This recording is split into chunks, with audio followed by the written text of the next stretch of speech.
Welcome to the Family Tree Magazine podcast. This is the show from America's #1 genealogy magazine. I'm Lisa Louise Cooke. Well, welcome to a very special episode of the Family Tree Magazine podcast. We're not only ushering in the new year of 2025, but we are celebrating a big anniversary for Family Tree Magazine. This year marks the 25th anniversary of Family Tree Magazine, and here to help us celebrate is the editor-in-chief, Andrew Koch. Hi, Andrew. Hey, Lisa. Good to see you again. Wow, I'm just thinking about this. 25 years goes back to the turn of the century. We were all thinking about Y2K back in 2000. Thank goodness that wasn't a big deal. But a lot was happening in the world of genealogy at that time. And certainly the launch of Family Tree Magazine really made an impact. A lot has changed since then, hasn't it? Have you been thinking about that? Oh, definitely. And I think when you hit these big milestones, you do some reflecting and some thinking back to how things have changed. And that's sort of what inspired me to write an article for this 25th anniversary special edition issue, the January-February 2025 issue, about the history of genealogy, at least going back to the year 2000 when we, first opened our doors, so to speak. Yeah, 2000 was really kind of a pivotal time. That was really the time I was kind of jumping in and getting into it full time. You guys started the magazine. Ancestry was coming on board and doing what they were doing. But gosh, you think about the origins of it. I really kind of leaped back even further into like the 70s when Roots came out. Do you think that was kind of the big public awareness point? Yeah, in the article, that's my start point for a new era of genealogy, is the publication of Roots, which was such an inspiration to people. The novel came out, I believe, in 1976, and then the TV series, of course, was the smash hit in the following year.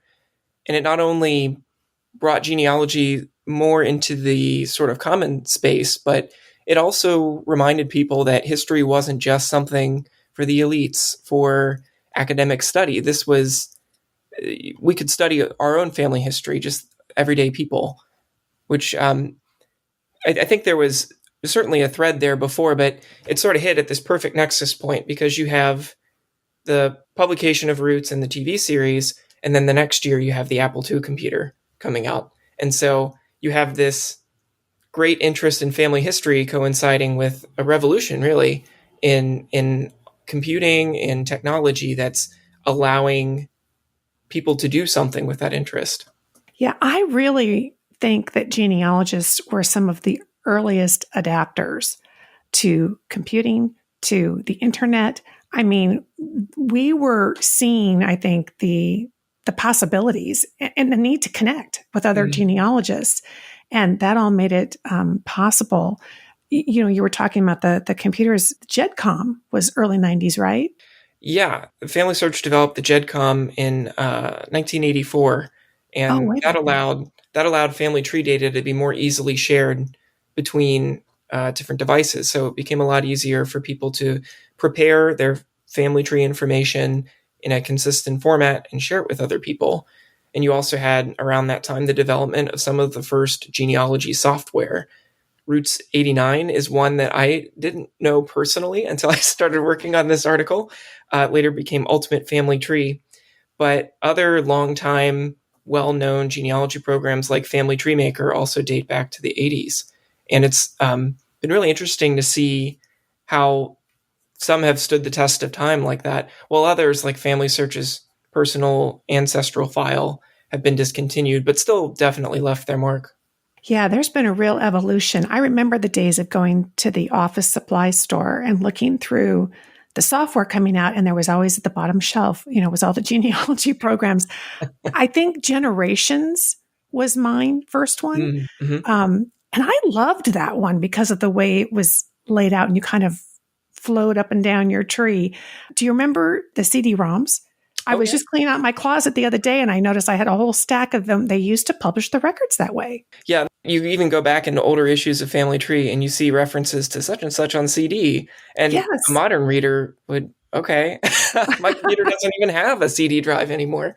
Yes. So the records management, or not really records management, I guess, but records access has changed so much. And I identified that as one of those really pivotal moments. In the article, I go decade by decade and look at different tech advancements that sort of defined that time period for genealogy. Personal computers and software, as we've been discussing, was the 80s and early 90s.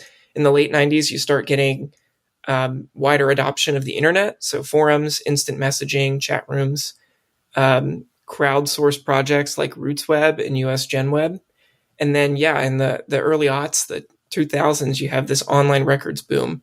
Once people's internet speed generally became more robust and the technology had improved, archives began partnering with websites to digitize not just indexes or transcriptions of records, but the actual record images themselves. Yeah, I remember thinking at the time, how in the world are they ever going to do this? Every image of the entire census and then all of the census records. And of course, the passenger lists that were coming out, it was just amazing. And then how quickly the advancement of the technology helped speed up that entire process. It seems like it kind of went from you had to be a retiree who had a lot of time on your hands to somebody who could actually get involved. Do you think that that's when young people started getting more interested in participating? I think the barrier of entry lowering because of technology absolutely made a big difference. Like you said, you didn't have to go to an archive necessarily anymore to get some of these more entry-level records. You could just, eventually you could type in a name and into a database and get served up with a bunch of results. No microfilm scrolling required. Or, dealing with these CDs that maybe had weird layouts or, all sorts of barriers that I think made genealogy a little bit inaccessible. Yeah, we didn't get those automatic updates to our CDs, did we? No. It was like you got the CD and that was it. And of course, so many people were coming from a time of analog genealogy, if you will. They were doing it manually on paper. I know that's how I started years and years ago. And so technology, I think, don't you think, was also helping us to merge into the new technology as far as organizing things. Evernote became really popular. Other types of programs that weren't even designed for genealogy. Yeah. And that goes back to what you said earlier about genealogists have always been on the cutting edge. They find out about a new tool and they want to apply it to family history. And that's something I think is so cool and something I look for when I go to Roots Tech, when I go to these other conferences. What app are people talking about? Because you reach a tipping point where enough people are using the program that there might be some advice for family historians specifically, or in terms of social media, enough people are on the platform that it's, oh, hey, it might be worth my time to sign up for an account because that's where people are talking, experts, other potential cousins, that kind of thing. We'll have more on the look back on the last 25 years of Family Tree Magazine and a look at the future of genealogy right after this. The next generation of family history is here. Storied is taking family history to new and exciting places with AI, storied books, and more. With billions of historical records and exclusive newspaper publications, you can build and expand your family tree with ease. Collaborating with your family has never been easier or more affordable. Don't let your family's legacy go untold. Preserve these memories in a beautiful, interactive format that will be cherished for generations. Turn your family's journey into a stunning storied book, a keepsake to pass down to your children and grandchildren. Visit Storied today and get started for free. That's Storied, STORIED.com. I think in the article you were talking about, you get into the 2010s, and it seems like kind of a time frame where some of the big players are rising to the top, right? We've seen other programs and other websites kind of come and go. And we've got Ancestry, we've got MyHeritage and Family Search and Find My Past. Do you see that as shifting things dramatically in the 2010s? There was definitely a consolidation that happened. Yeah. You see Ancestry and MyHeritage in particular acquiring different websites and expanding their databases and their functionality too. You saw Ancestry, for example, owned Family Tree Maker software for a good chunk of time there before eventually spinning it off. And I think there's some promise and some pitfalls with that. On the one hand, with this one website, you can get all these different records, but you're also kind of reliant on that website. And I talk about this in an editorial in the front of the magazine issue, where we have to be careful with these big platforms not to overly rely on them, that our genealogy is still our own, and it's too important to leave to this service that's owned by whoever it's owned by, or that's subject to a data crash or privacy concerns. So there's a lot of promise, but there's always that asterisk when you're using a service: is what's the catch here, and understanding the terms of use, and not putting all your eggs in one basket, really. Yeah, I couldn't agree more. We have to remain savvy, kind of keep control over our own destiny. Because like you say, there are so many other sites, and the subscription model changed around that time, where it used to be you bought software or you paid one time to get access to something. And now they're kind of locking you in for 6 months or a year. And that kind of can change your focus on where you're putting your time. And DNA certainly refocused us a bit too, didn't it? Yes, in the 2010s, you have the rise of the big four, and then you also have this. It's not quite the advent of DNA testing, because DNA testing has been around for decades, but the wider commercialization of it, autosomal DNA tests really hitting the mainstream with Ancestry DNA, 23andMe, MyHeritage DNA, and Family Tree DNA being those big four DNA services. And so you had a whole new audience of people who were interested in their family history because they took a test and found out they were 10% Scottish and they had no idea, or maybe a piece of family lore had been proven or disproven seemingly by this DNA test, and they wanted to know more about that. DNA tests also opened up a new avenue of research for people who might not know about their ancestry otherwise. Maybe they're adoptees, maybe they were conceived via sperm donors, and there's a whole gap in their family tree that DNA is helping them fill. Yeah, and that's really continued to change the face of the magazine. You guys have done such an amazing job keeping up with the changing technology, the DNA impact, and helping educate people. So again, your everyday hobbyist could even get involved with it and really make a difference in their research.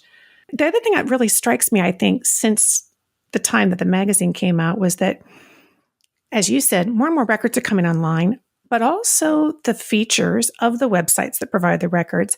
We think about hints and what I kind of call the automation of genealogy. What's your thoughts on the impact of the fact that more and more is actually getting done for us before we even click the first thing on the website?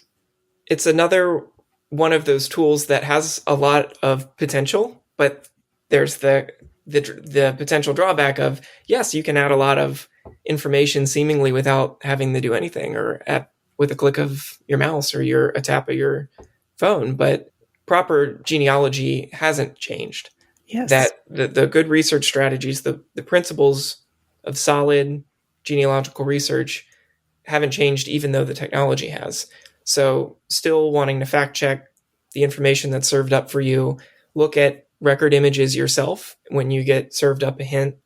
Don't be so quick to dismiss, well, the birth date's a little wrong, or, well, maybe that was a nickname for that other thing. We still need to be judicious in how we add information provided by these services. Yeah, and that's where that ongoing education in the magazine, the solid methodology that helps us always be kind of the last determining factor in terms of, are we going to add this or not? And did we get the right thing, or is there a brick wall to be busted? So now we're in 2025. And what do you think? Have you looked in your crystal ball to see what you think is coming in the future for genealogy? I asked our founding editor, David Frixell, back in 2020 when we had our 20th anniversary, for an article we were working on for that anniversary issue to make some guesses about what was going to happen. And he was honestly pretty on the money. It was more record digitization, sort of the waning a little bit of DNA testing. Obviously, genetic genealogy is still an important tool in the genealogist tool belt, but not seeing the big number of test takers that we once did. And mobile genealogy being such a big skill set for researchers to have. There's so much you can do with your smartphone. All the big 4 websites have an app. There are smartphone cameras are very good, like almost standard quality good, if I can be so bold. And you have some companies like MyHeritage developing tools that allow you to do more and more with photos that you scan on your phone, even. So the democratization, maybe, of genealogy has continued already throughout this decade. And I captioned this last section of the article as TBD. We don't know what the 2020s are going to hold necessarily. I think there are a few possibilities for what the next big thing is going to be. I think it was at Roots Tech last winter in 2024 that the CEO of Family Search sort of drew a similar line between what's happened and what's coming for family history, from personal computing to online records to DNA. And for him, he felt artificial intelligence is the next big wave. And we have heard a lot of buzz about that with these language learning models, the large language models like ChatGPT. A lot of tools that genealogists are already familiar with are backed by artificial intelligence. Virtual reality is another kind of buzzword right now. You see these, I think they're kind of goofy, these headsets that you can buy to play video games and do different things on, but there could be real applications for genealogy there.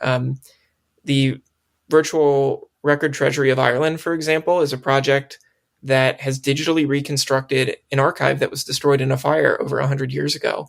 And you can, it's not with the goggles and all that, but you can virtually walk its floor plan and pull records off the shelf virtually. Yeah. That kind of thing would have been unthinkable 25 years ago. And the other technology that I noted were reconstructed family trees, that you're powering artificial intelligence with these huge databases of user-built family trees and record sets and sort of putting all the pieces together. How can what relationships are likely based on all of this data? And again, you want to fact check these things, but Family Search is pioneering these computer-generated family trees that visualize not just families, but whole communities, which is quite the undertaking and really exciting. But again, with the caveat that we still need to fact check these things and we need to control the technology and not let the technology control us. That has definitely been the case and will continue to be, I'm sure. So you've got a whole year ahead of you. Have you got some fun stuff planned to celebrate your 25th anniversary this year? Definitely. This first issue, the January-February issue, is sort of our commemorative 25th anniversary issue. It has this article that we've been talking about on the history of genealogy over the last few decades, but it also debuts a new column called From the Archive, where our editors are resurfacing an article that had run previously in the magazine, sort of as a greatest hits. And we were talking about how the principles of good genealogy research haven't changed. Well, a lot of our advice, even from 20 years ago, 15, 20 years ago, really still holds up. So that's why we wanted to get some of that advice back in the magazine to show how some things are the same and some things are different. In a similar way, each issue throughout the year is going to have at least one feature article that covers a topic that we also covered in our first year. So in this first issue, for example, we have an article on preserving photos, which was in our debut issue back in January, February 2000. So some of the principles are the same, but the technology is different, as we've been talking about with that subject. And we'll put all that together in a dedicated landing page on our website so people can see what we've been up to and how we're celebrating the 25th anniversary. Oh, that's great. Well, that's the beauty of having been in the business for 25 years as you have, is that you have this amazing catalog of information. And you're making the point that you can go back and the good, solid, evergreen type methods and principles and ideas are still worth revisiting and using and incorporating. We should never stop, no matter what AI tells us. We got to keep thinking for ourselves and having fun with our genealogy. It sounds awesome. Well, I encourage everybody to go check out the article. It's Vintage Genealogy by Andrew Koch, the editor of Family Tree Magazine. And it appears in the January-February 2025 issue of Family Tree Magazine. Always great to talk to you. It's going to be a fantastic year, Andrew. I think so too. Thanks so much, Lisa. Thanks for joining me for this episode of the Family Tree Magazine podcast. This is the show from America's #1 genealogy magazine. I'll have links to everything that we've talked about today on the show over at the show notes page, and you can find that at familytreemagazine.com/podcast. And there you'll also find a huge back catalog of past episodes full of topics that are going to help you in your genealogy research. And when you stop by the website, be sure to sign up for our free newsletter. That really is the perfect way to stay in touch with Family Tree Magazine and get all the latest and greatest news, plus the announcements of each and every new podcast episode. I'm Lisa Louise Cooke, and I hope that you'll come by and visit me at my website, genealogygems.com.